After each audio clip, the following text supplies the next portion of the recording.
Hello hi everyone. ఈరోజు మనం చూస్తున్న రెసిపీ ఏంటంటే వెజిటేబుల్ సాంబార్ అనమాట. మనం హోమ్ స్టైల్లో ట్రెడిషనల్గా ఎలా తయారు చేసుకోవాలో చూద్దాం. దీనికి ఫస్ట్ మనం ఒక కుక్కర్ తీసుకొని అందులో కందిపప్పు అండ్ అలాగే ఎర్ర కందిపప్పు రెండు యాడ్ చేసుకోవాలి. మన కొలతకు తగ్గట్టు మనకి మెజర్మెంట్ తీసుకొని యాడ్ చేసుకున్న తర్వాత కొంచెం వాటర్ యాడ్ చేసుకొని 2-3 టైమ్స్ వాష్ చేసిన తర్వాత వాటర్ యాడ్ చేసుకొని కుక్కర్లో విజిల్ పెట్టుకోవాలన్నమాట. 4 విజిల్స్ రానివ్వాలి.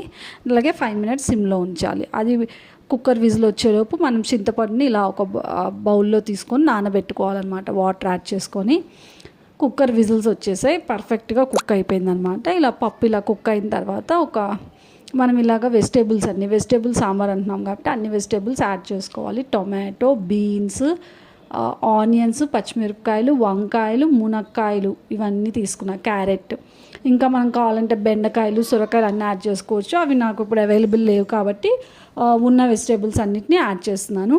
వీటన్నిటిని మనం బాయిల్ అయిన పప్పులో యాడ్ చేసుకొని బాగా మిక్స్ చేసుకొని కొంచెంగా వాటర్ యాడ్ చేసుకోవాలన్నమాట. చింతపండు రసం ఉంది కదా, మనం ఆల్రెడీ చేసుకున్నాం, దాన్ని మనం స్క్వీజ్ చేసుకొని అది కూడా యాడ్ చేసుకోవాలన్నమాట. మంచిగా మనకి కన్సిస్టెన్సీ ఎలా కావాలంటే అలా. కొంతమంది ఏంటంటే కొంచెం బాగా థిక్గా ఉంటే ఇష్టపడతారు, కొంతమంది కొంచెం పల్చగా ఉండాలన్నమాట సాంబార్. సో దానికి తగ్గట్టు మనము వాటర్ యాడ్ చేసుకొని స్టవ్ ఆన్ చేసుకోవాలి. ఆన్ చేసుకొని మిగతా ఇంగ్రీడియంట్స్ అన్నీ యాడ్ చేసుకోవాలి. టేస్ట్కి సరిపడా సాల్ట్ అండ్ అలాగే పసుపు యాడ్ చేస్తున్నాను. అండ్ అలాగే కొంచెం కారము, సాంబార్ కారం కూడా కొంచెం యాడ్ చేసుకోవాలి. యాడ్ చేసుకున్న తర్వాత next sambar powder must and should అనమాట. ఇది మంచి టేస్ట్ ఇస్తుంది మనకి, ఫ్లేవర్ అండ్ అరోమా కూడా చాలా బాగుంటుంది.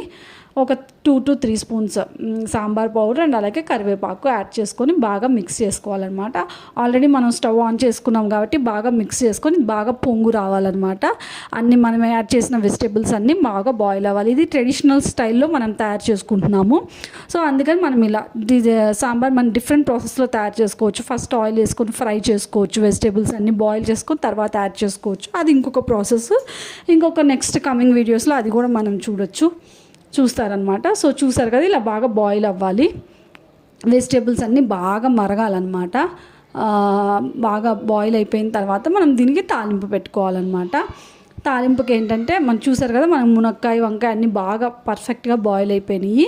మనకు కావాల్సిన కన్సిస్టెన్సీ కూడా వచ్చింది. ఇంకా కావాలంటే ఇంకా కొంచెంసేపు బాయిల్ చేసుకుంటే బాగా థిక్గా వస్తుంది అనమాట. మనకి ఎలా కావాలనుకుంటే అలాగా.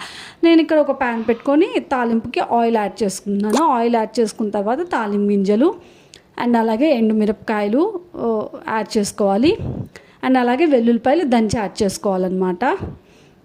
తప్పకుండా Alekhya's kitchen Indian cooking recipes channel